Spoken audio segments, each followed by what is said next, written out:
개인적으로 원더우먼과 월드클래스의 리벤지 매치가 보고 싶었는데 원더우먼 입장에서는 아쉬운 결과가 나왔습니다.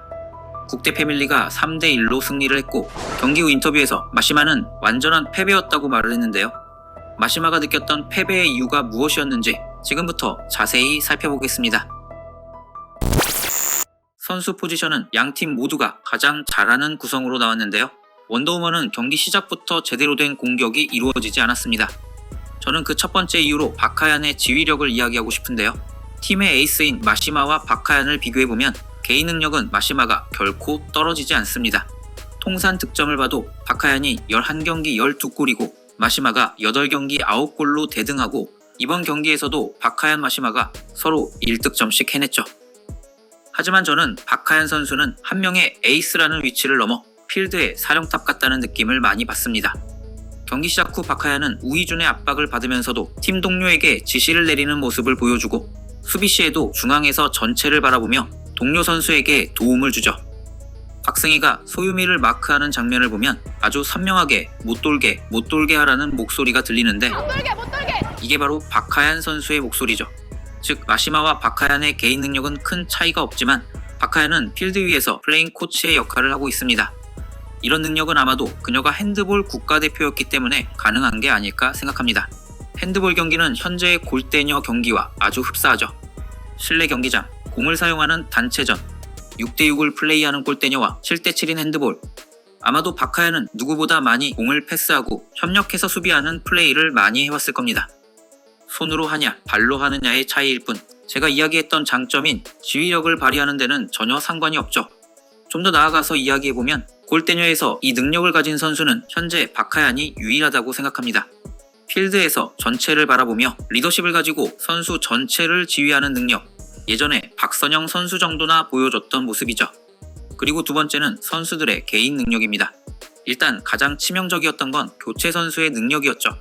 원더우먼은 사실상 김소희 선수 없이 교체 없는 전후반을 뛰어야 했고 반면에 국대 패밀리는 지구력은 약하지만 순간적으로 에너지를 폭발하는데 뛰어난 김민지 선수를 풀파워로 기용할 수 있었습니다. 김민지가 지치면 잠시 정재은 선수로 교체했고 정재은 역시 눈에 띄는 활약은 아니더라도 또 눈에 띌 만한 실수도 없었죠.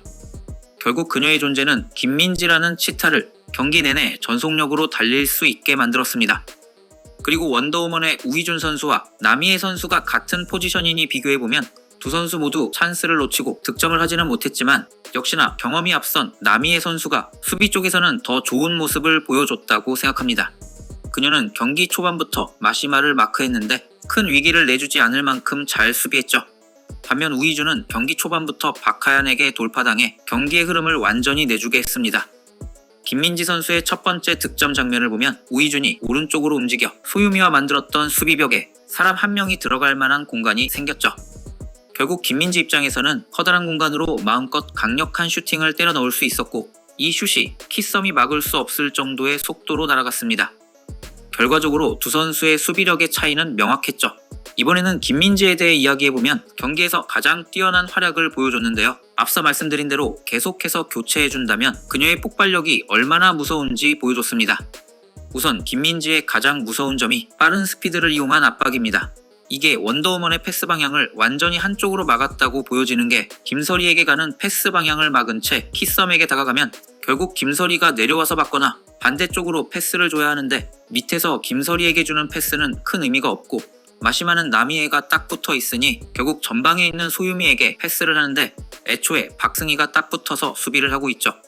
마시마와 소유미에게는 밀착 맨마킹을 시키고 김민지와 박하얀은 약간 지역 수비를 하는데 그럼 비어있는 김설이에게 주면 어떻게 될까요? 놀랍게도 김민지가 빠른 스피드로 따라잡습니다. 김설이가 마시마에게 주는 패스 루트를 차단하고 소유미에게는 박승희가 붙어 있으니 우이준에게 줄 수밖에 없는데 결국 원더우먼은 마시마나 소유미에게 볼이 전달되어야 경기를 풀어나갈 수 있죠. 김설이와 우이준 쪽으로는 해결이 되지 않습니다.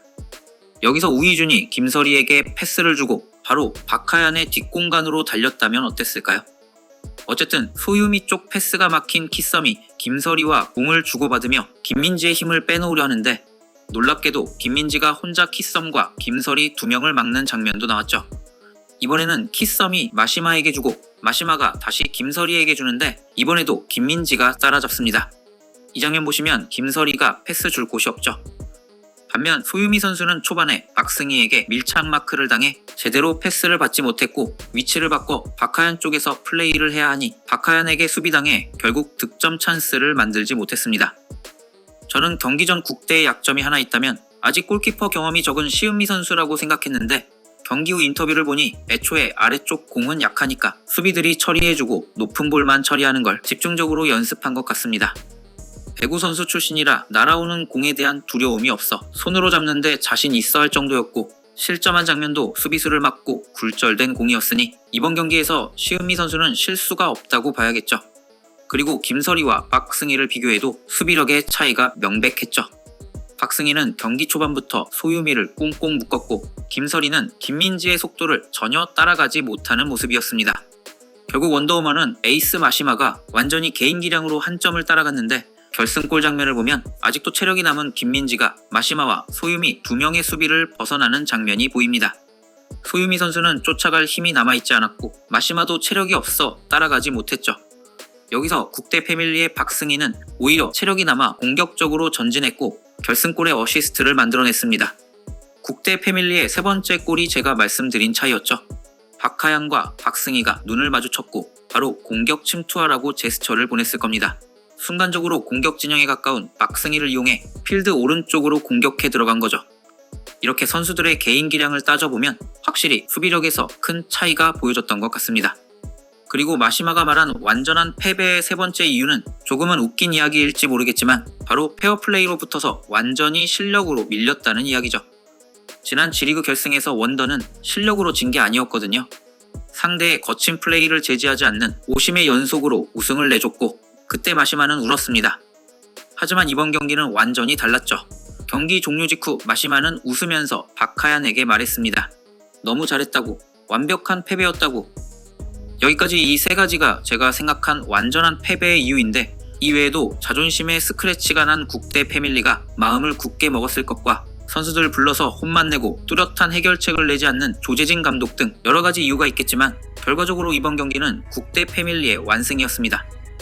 그럼 이제 결승은 월드클래스와 국대 패밀리가 붙게 됐는데 오늘 경기력을 보니까 월드클래스가 쉽지 않겠네요. 김민지 쪽의 수비가 카라인인데 카라인도 발이 빠르거나 수비가 강한 편은 아니거든요. 국대가 이번 경기와 마찬가지로 사우리와 제2쪽을 맨투맨으로 막고 카라인과 나티 쪽을 지역 방어하면 경기 풀어나가기가 상당히 어려울 것 같은데 어쨌든 경기력이 오를 대로 오른 양 팀의 결승전이 너무 기대됩니다. 오늘 이야기는 여기까지입니다. 시청해주셔서 감사합니다.